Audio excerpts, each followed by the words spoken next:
Back at y'all with some more boxing news and updates. You already know this your boy Love One to Hate One. Let's go ahead and talk about this real quick. Now, I could not wait to hear this Joker, Tim Bradley, analysis or post-fight analysis about this fight. Because he was making it seem like Ryan Garcia had no chance. Matter of fact, better yet, he was making this seem like it was absolutely impossible for Ryan Garcia to win this fight.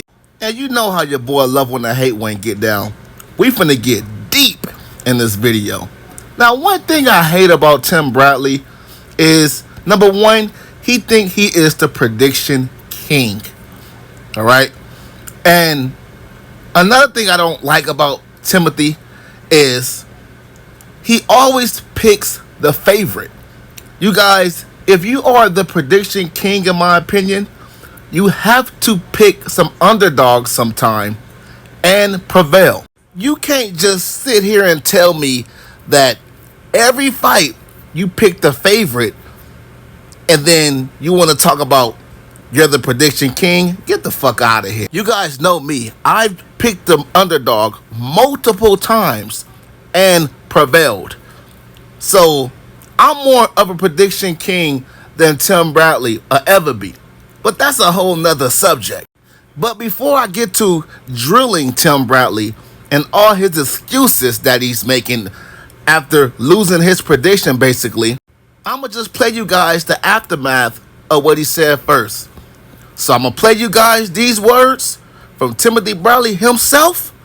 Then I'm going to come back and talk my shit. Through the lead up of this fight, I thought Haney was going to win this fight with flying colors. And that's with everything being equal. Understand that. That's what everything being equal. So, like, we make our predictions. We talk. Wait a minute. Hold up for a second. Before I finish playing you guys his post-fight thoughts and him going off on Ryan Garcia, let me play you guys his initial thoughts before the fight. Let me refresh y'all memory real quick. If Ryan Garcia somehow pulls off the upset, oh my gosh, I might as well just quit commentary and leave the game alone, man. I'm not gonna lie, because I just don't see it happening. I really don't see it happening. Okay, now back to this Joker's post-fight analysis. People, I don't care. Like, you have a contract to make a weight. And I don't think Ryan Garcia intended to make the weight at 140 pounds. Even after the fact, Ryan was like, well, that's why I always fight at 143. There was no way I was going to make the weight. He knew even going into the fight that he wasn't going to make the weight to begin with, which is one, not right. Two, you're contracted to make 140 and you go into the fight now with an advantage, So what he learned from Gervonta Davis was he took it into this fight against Devin Haney.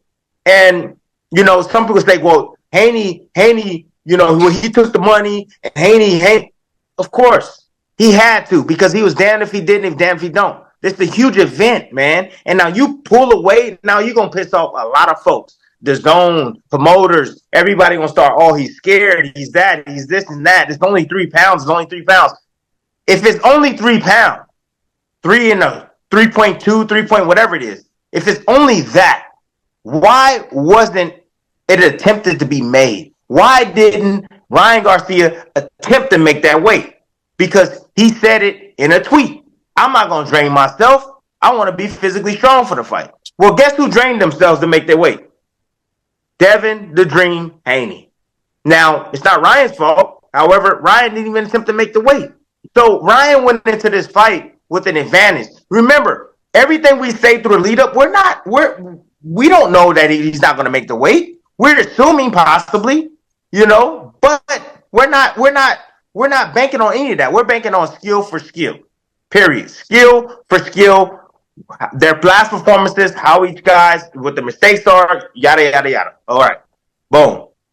So I just wanted to elaborate on that, man, and saying that Ryan Garcia had an advantage in this fight. It wasn't an even playing field here. Devin Haney act like a true professional all the way through. He was a true professional all the way through. He made his contracted weight. Understand that, people. Garcia didn't, and it helped him in this fight. He was walking. Look, Haney is not a big puncher, but he's a respectful puncher. But he was walking through his stuff like nothing. I mean, every shot that Ryan threw, it buckled Haney. Even if it was a grazing blow, it buckled him. But I tell you right now, it will be different. If 3 pounds is not much, why didn't Ryan attempt to make it? Okay, because they would have weakened his resolve. Now let me talk my shit, and you guys can watch the full interview on Fight Hype, Sean Zittle channel, whatever. Now let me tell you guys this, man. First of all, we're not gonna buy all these fucking excuses from a guy that at least come in the fight over everybody at least 20 to 30 pounds heavier. Same shit he did to Lomachenko. Same shit that he did to Regis Prograis.